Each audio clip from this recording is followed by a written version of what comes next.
पिछले 50 दिनों से लगातार हड़ताल पर चल रहे पारा शिक्षकों ने सरकार और विभाग की परेशानी बढ़ा दी है। पारा शिक्षकों ने गोड्डा जिला मुख्यालय में बैठक कर आगे की रणनीति पर नए सिरे से चर्चा की। पारा टीचर सार पार की लड़ाई के मूड में है। जिले के शिक्षा पदाधिकारी अपने स्तर पर पारा टीचरों को मनाने की कोशिश कर रहे हैं, लेकिन उन्हें बैरंग वापस लौटना पड़ रहा है।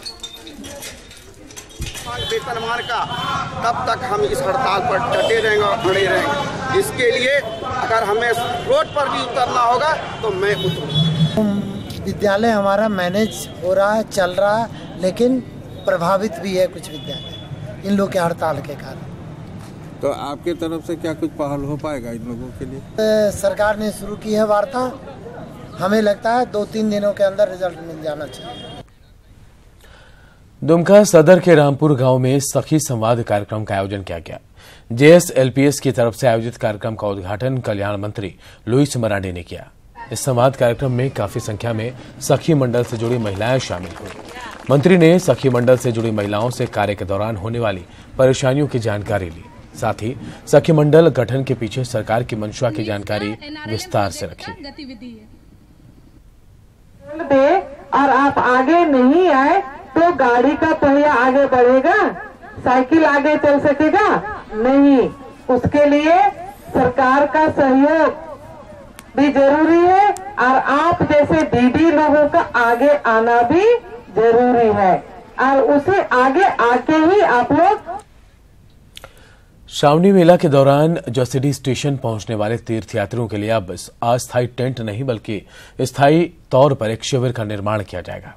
इसका इस्तेमाल केवल श्रावणी मेला के दौरान होगा। ये बातें पूर्व मध्य रेलवे के महाप्रबंधक हरेंद्र राव ने कही। महाप्रबंधक ने संथाल परगना में चल रहे रेलवे परियोजनाओं पर गोड्डा सांसद के साथ लंबी बातचीत की। इसके पहले वो सिमुलतला और मधुपुर जंक्शन का भी दौरा करने पहुंचे, जहां मधुपुर में चिल्ड्रन पार्क, हेरिटेज रिजॉर्ट और कम्युनिटी हॉल का उद्घाटन किया। वहीं सांसद निशिकांत दुबे ने कहा कि गोड्डा संसदीय क्षेत्र में पीएम मोदी और बीजेपी के राष्ट्रीय अध्यक्ष के संभावित कार्यक्रम के दौरान शिलान्यास कार्यक्रम पर भी चर्चा की बात कही। इम्प्रूवमेंट हुआ है और आपको एक चीज़ मैं बता दूं, सर को भी बता रहा था, सबसे ज़्यादा पैसा हम लोग जस्टी में लगाया है।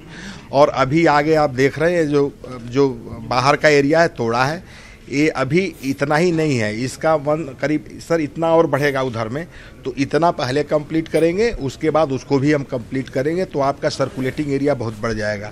दूसरा जो तालाब के बगल में वो पाथवे बना दिया वो आपने देखा होगा। GM के साथ जो राष्ट्रीय अध्यक्ष अमित शाह जी आ रहे हैं और प्रधानमंत्री जी का जो एक टेंटेटिव कार्यक्रम है, उसके लिए मैं कह रहा था कि किस चीज़ का शिलान्यास, किस चीज़ का उद्घाटन कर सकते हैं, उसकी क्या पोजीशन है और उसके डेट के बारे में मैं बात कर रहा था। दूसरा जसीडीह स्टेशन का जो डेवलपमेंट है, या मधुपुर में वॉशिंग पीट का है, या बाईपास है, जसीडीह बाईपास है, मधुपुर बाईपास है, ये सारे प्रोजेक्ट के बारे में बातचीत हुई। इधर बोकारो एयरपोर्ट पर तेजी से काम चल रहा है। कोलकाता और रांची से आई अधिकारियों की टीम ने काम का जायजा लिया। कोलांचल को राज्य के बड़े शहरों के अलावा कोलकाता से जोड़ने का सरकार का लक्ष्य है। शुरुआती दौर में बोकारो एयरपोर्ट से 80 सीटर व्यावसायिक विमानों को उड़ान भरने की इजाजत दी जाएगी। अवार्ड हो चुके हैं। वर्क सिर्फ हेल्ड अप इसीलिए है कि हमें साइट अवेलेबल नहीं। आप भी देख सकते हैं, साइट अवेलेबल जितनी देर तक नहीं होगी तो काम नहीं शुरू हो सकता। तो जो साइट अवेलेबल है वो हम काम कर रहे हैं। हमारा बाउंड्री वॉल का काम ऑलरेडी 30% के करीब हो गया है, जो बाउंड्री वॉल रिक्वायर्ड है एज पर सिक्योरिटी नॉर्म्स। हमारा कूलिंग पिट बनाना होता है, वो भी काम चल रहा है, और फेंसिंग होती है ऑपरेशनल एरिया को कर्टेल करने के लिए, वो भी हमारा मटेरियल आ गया हुआ है।